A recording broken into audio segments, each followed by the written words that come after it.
দেখো তরকারিটা কত সুন্দর হয়েছে, আমি ঢেলে ফেললাম। নমস্কার বন্ধুরা, তোমরা সকলে ভালো আছো নিশ্চয়ই, আমিও খুব ভালো আছি। আজকে আমি আর একটা নতুন ভিডিও নিয়ে এসেছি। আজকে আমি বানাবো গঙ্গার মোরলা দিয়ে আর পেঁয়াজ পাতা দিয়ে একটা রেসিপি। চলো তোমাদের রেসিপিটা বানিয়ে দেখানো যাক। দেখো আমি এখানে গঙ্গার মোরলা নিয়ে নিয়েছি আর এই পেঁয়াজ পাতা নিয়ে নিয়েছি।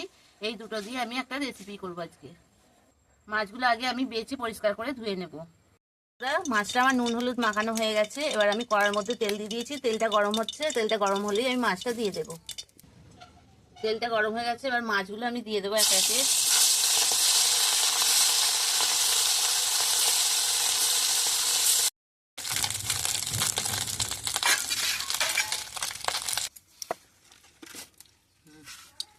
মাছগুলো আমার ভাজা হয়ে গেছে, এবার আমি সবজিগুলো ভেজে নেব।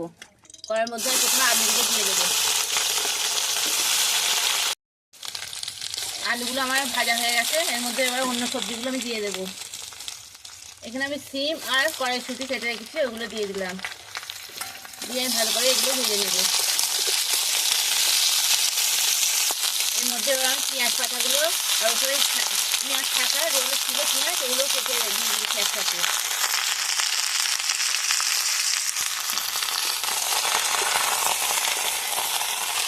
বেগুনগুলো এবার দিয়ে দেবো।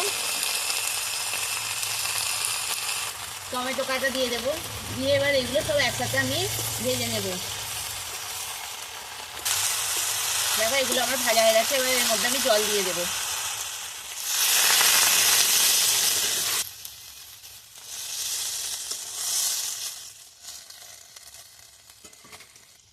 চিড়ে রাখা কটা কাঁচা লঙ্কা দিয়ে দিলাম, স্বাদ মতন লবণ,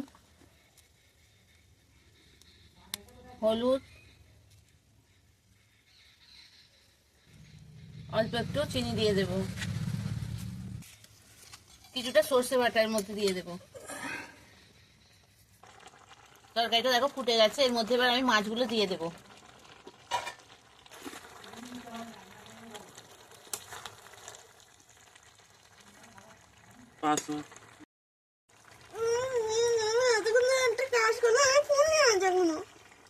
তরকারিটা আমার হয়ে গেছে, এর মধ্যে আমি কিছু ধনেপাতা দিয়ে নামিয়ে ফেলবো।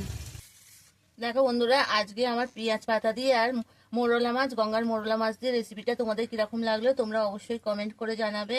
একটা সাবস্ক্রাইব করো, লাইক করো, পাশে থেকো, আমিও তোমাদের পাশে আছি। টাটা।